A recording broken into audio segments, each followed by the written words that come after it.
নমস্কার সবাইকে, welcome to my YouTube channel. আজকে আমি তোমাদের সাথে শেয়ার করব যে আমাদের দুবাই এয়ারপোর্ট ভেতর থেকে কেমন দেখতে। চলো ঘুরে আসি দুবাই এয়ারপোর্ট। প্রথমেই শুরু করি হুইস্টন থেকে।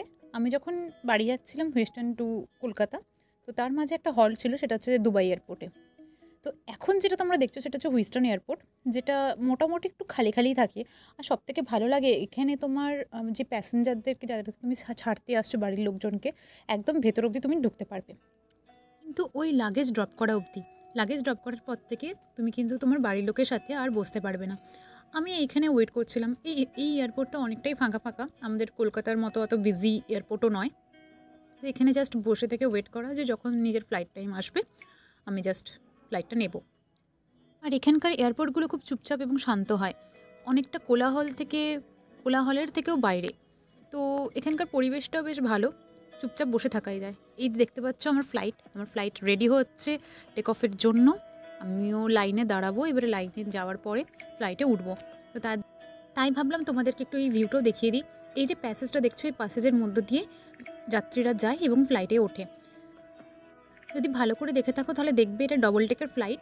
তো একটা জানালা নিচে আর একটা জানালা ওপরে। এটা হচ্ছে ফ্লাইটের মধ্যেকার পরিবেশ, যার মধ্যে একটি স্ক্রিন আছে এবং রিমোট দেওয়া হয়েছে। এই টিভি স্ক্রিনের মধ্যে কিছু মুভিজ কালেকশন আছে, হিন্দি বিভিন্ন রিজিয়ন মুভির কালেকশন আছে।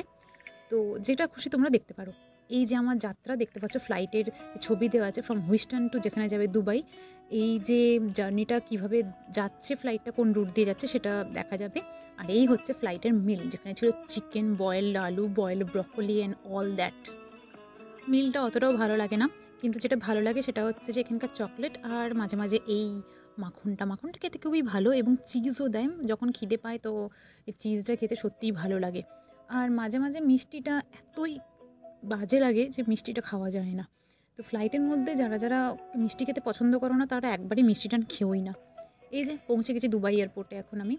তো এই দুবাই এয়ারপোর্টে ওয়াকিং এরিয়ার মধ্যে দিয়ে যাচ্ছি। তো দেখতে পাচ্ছ তোমরা এই যে স্ক্রিন, এই স্ক্রিনের মধ্যেই কিন্তু সমস্ত ফ্লাইট ডিটেলস দেখা যায়। আলাদা করে কিন্তু কোনো অ্যালাউন্স হয় না যে এই ফ্লাইটটা এখন ছাড়তে চলেছে। তো দুবাই এয়ারপোর্টে এলে সবসময় একটুখানি অ্যালার্ট থাকতে হয় যে কখন আমার ফ্লাইট বোর্ডিং শুরু হচ্ছে। তো সবসময় একটু অ্যালার্টের মধ্যে দিয়ে থাকতে হয়, কারণ কোনো রকম কোনো আওয়াজ খুব একটা এই এয়ারপোর্টের মধ্যে হয় না। আর এই এয়ারপোর্টের মধ্যে ওয়াইফাই কানেকশান থাকলেও ওয়াইফাইটা কিন্তু খুব একটা কাজ করে না, তাই নিজের মোবাইল ডেটাই অন করতে হয়। এখানকার ভেতরকার পরিবেশটা খুবই দারুণ। একটা শপিং মল বললেও ভুল হবে, খুব মানে 7 স্টার যদি শপিং মল হয় সেটা হচ্ছে দুবাই এয়ারপোর্ট। এইখানে একটা গাড়ি রাখা আছে।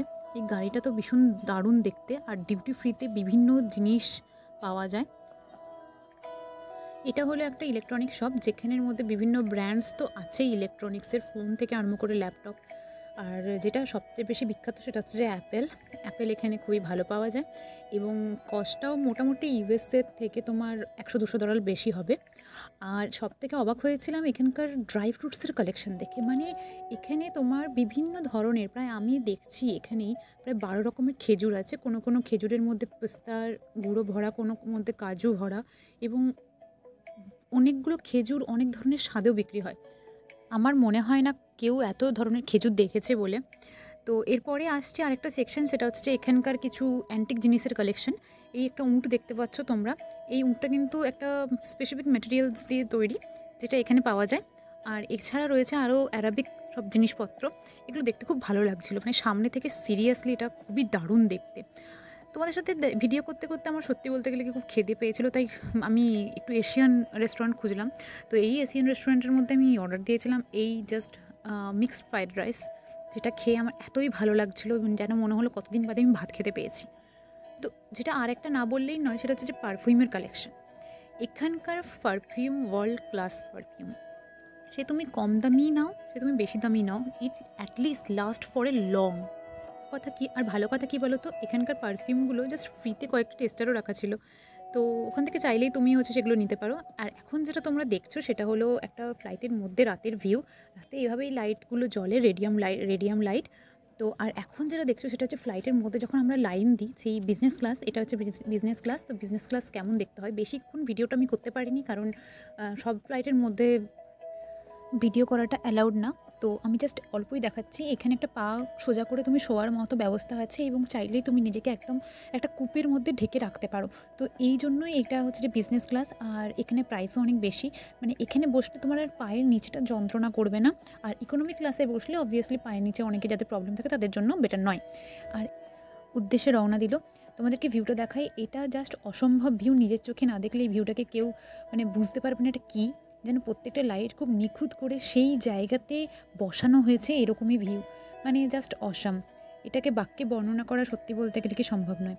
যাই হোক, যদি তোমাদের এই ব্লগটা ভালো লেগে থাকে তাহলে অবশ্যই আমার ইউটিউব চ্যানেলটাকে সাবস্ক্রাইব করো, লাইক করো, শেয়ার করো নিজেদের আত্মীয়দের সাথে, বন্ধু পরিবার পরিজনের সাথে।